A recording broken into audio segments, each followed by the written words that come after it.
नमस्कार मित्रांनो, मी हेमंत. मित्रांनो, प्रेम प्रकरण, लग्न, त्यातून घडणाऱ्या घडामोडी याची प्रचिती आपल्याला दररोज आपल्या देशामध्ये येत आहे. कुठे ना कुठे काही ना काही अघटित यातूनच घडत आहे आणि तशीच एक घटना अलीकडेच घडलेली आहे. पलक नावाची 26 वर्षीय तरुणी, ती ICICI बँकेत नोकरी करत होती. चांगलं शिक्षण झालेलं, चांगली नोकरी, त्यामुळे पलकचं करिअर अगदी व्यवस्थित चालू होतं. एके दिवशी पलक हिच्या वडिलांनी तिला फोन केला. पलक ही तिच्या मूळ गावी राहत नव्हती, तर आईवडील किंवा तिचं मूळ जे गाव आहे तिथपासनं ती दूर अंतरावरती ICICI बँकेत जॉब लागलाय म्हणून राहत होती. ती त्याच शहरात एक खोली किरायाने घेऊन राहत होती. एके दिवशी तिच्या वडिलांनी तिला फोन केला. तिने फोन उचलला नाही. त्यांनी दिवसभर फोन करत राहिले, पण फोन काही पलकने उचलला नाही. घरच्यांना वाटलं फोनमध्ये काही बिघाड झाला असेल किंवा पलक बिझी असेल. त्यानंतर एक दिवस लोटून गेला. दुसऱ्या दिवशी पण वडिलांनी फोन केला, पण पलकने काही फोन उचलला नाही. तेव्हा तिच्या आई वडिलांना शंका आली आणि ती ज्या खोलीत भाड्याने राहत होती त्या घरमालकांना त्यांनी फोन करून सांगितलं की पलक फोन उचलत नाहीये, तुम्ही कृपया जाऊन बघा.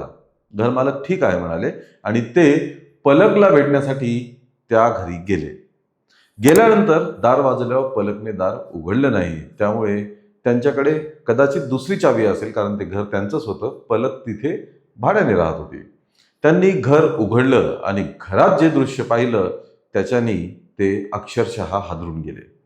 त्यांनी पाहिलं की पलकचा मृतदेह हा घरातल्या किचनमध्ये अर्धवट जळालेल्या अवस्थेत पडलेला आहे. गॅसचं बर्नर उडून दुसरीकडे पडलेलं आहे. ओट्यावरती भाज्या वगैरे स्वयंपाकाची तयारी सुद्धा तशीच पडलेली आहे. स्पष्ट दिसून येत होतं की कदाचित हा अपघात असावा, कारण की गॅस लीक होण्याचा वास सुद्धा येत होता. त्यांनी बघितलं, अतिशय भयंकर दृश्य होतं. तातडीने पोलिसांना कळवलं. पोलीस घटनास्थळी आले. पूर्ण जागेचा आणि घटनेचा पंचनामा केला आणि त्यांनी मृतदेह हा पोस्टमॉर्टमसाठी पाठवून दिला. इकडे पलकच्या घरच्यांना सुद्धा इन्फॉर्म करण्यात आलं. मग पलकच्या घरचे आले आणि अतिशय दुर्दैवी अंत या ICICI बँकेत कामाला असलेल्या पलक नावाच्या तरुणीचा झाला. अकस्मात मृत्यू होता. उघड उघड दिसत होतं अपघात आहे म्हणून, पण पोलिसांनी तरी सुद्धा शंका नको म्हणून इतर तपास सुद्धा, पुढचा तपास करण्याचं त्यांनी ठरवलं. त्यांनी काय घडलंय आणि जेव्हा हे घडलं तेव्हा कोणालाच कसं काही कळलं नाही, शेजाऱ्या बाजाऱ्यांना कसं काय काही कळलं नाही, बाहेर काहीच हालचाल का बरं झाली नाही, हे शोधण्यासाठी त्यांनी त्या घराच्या आसपासच्या परिसरातील CCTV फुटेज तपासण्याचा निर्णय घेतला आणि तो त्यांनी तपासला. CCTV फुटेज तपासत असताना कोण त्या घराच्या दिशेने येतंय, कोण इकडनं जातंय वगैरे सगळ्याच शंका क्लिअर करण्यासाठी त्यांनी बघायला सुरुवात केली आणि एक क्ल्यू, एक शंकेचा धागा त्यांना सापडला. एक व्यक्ती कॅमेऱ्यामध्ये तोंडाला कापड गुंडाळून लपत छपत जात असल्याचं त्यांना दिसून आलं.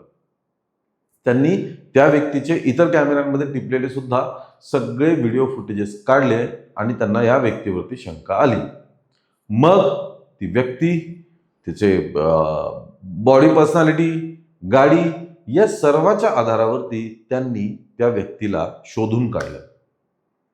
ती व्यक्ती होती मयांक शाक्य. मयांक शाक्य नेमका कोण होता? तर मयांक शाक्य हा कूलर रिपेअरिंग करणारा एक मेकॅनिक होता. उन्हाळ्यात वापरले जाणारे जे कूलर्स असतात किंवा कोणत्याही प्रकारचे कूलर्स असतील, वॉटर कूलर्स असतील, हे कूलर्स असतील, ते कूलर रिपेअरिंगचं काम हा मयांक शाक्य करत होता. मग पोलिसांनी digital data, mobile, chat, social media, messages, phone call हे सगळं तपासलं आणि एक भयंकर प्रकरण समोर आलं. प्रकरण असं होतं मित्रांनो की मयांक शाक्य आणि पलक यांची 6 वर्षापूर्वी एका कामानिमित्त भेट झाली होती. भेट झाली, भेटीत ओळख झाली. ओळख झाल्यानंतर मग हळूहळू त्यांच्यातली जवळीक वाढली आणि दोघं एकमेकांच्या प्रेमात पडले. 6 वर्षांपासून पलक आणि मयांक हे रिलेशनशिपमध्ये होते, प्रेमात होते. मयांकला पलक सोबत लग्न करण्याची तीव्र इच्छा होती, पण पलकच्या घरच्यांना हे नातं मान्य नव्हतं. त्यांनी सरळ सांगून दिलं की आमची मुलगी ही उच्च शिक्षित आहे, चांगल्या नोकरीवरती आहे, त्याच्यामुळे तिला अतिशय चांगला वर, अतिशय चांगला नवरा हा मिळू शकतो, त्यामुळे या नात्याला, या लग्नाला आमची परवानगी नाही. असं सांगितल्यानंतर पलकने सुद्धा मग मयांक सोबत लग्नासाठी नकार दिला. ती म्हणाली, माझ्या घरचे जे म्हणतील ते मला करावं लागणार आहे, माझ्या घरच्यांच्या मर्जीपुढे मी जाऊ शकत नाही. माझे घरचे जर या लग्नाला नकार देत आहेत तर मी तुझ्यासोबत लग्न करू शकणार नाही. असं म्हणून पलकने मग त्याच्यापासून दूर राहण्यास सुरुवात केली होती.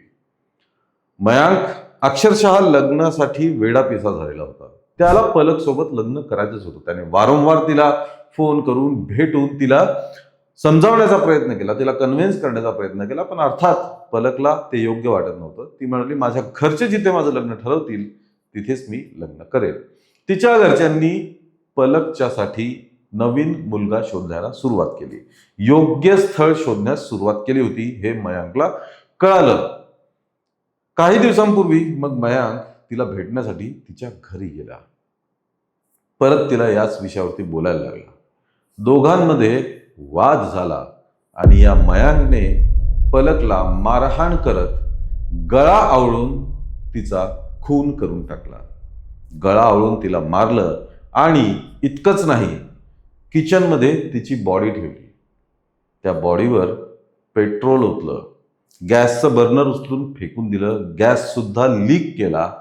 किचन ओट्यावरती असं पूर्ण सीन निर्माण केला की जसं काही ही स्वयंपाक करत होती आणि त्या स्वयंपाकादरम्यान अपघात झाला. हे सर्व किचन त्याने पूर्ण तयार केलं आणि त्यानंतर पेट्रोल ओतलेल्या पलकच्या मृतदेहाला पेटवून दिलं. पेटवून दिल्यानंतर बॉडी अर्धवट जळाली. फक्त पेट्रोल टाकून बॉडी पूर्ण जळणार नव्हती आणि मयांक तिथनं पळून गेला.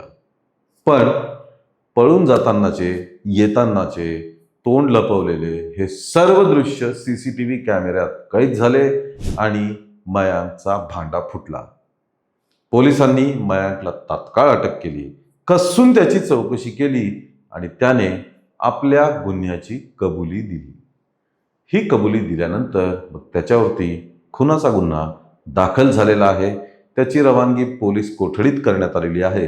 पण बळजबरीने लग्न करण्यासाठी एका तरुणीला इतक्या क्रूर पद्धतीने या कूलर रिपेअरिंगवाल्याने मारलं, याचंच दुःख सर्वत्र व्यक्त केलं जात आहे.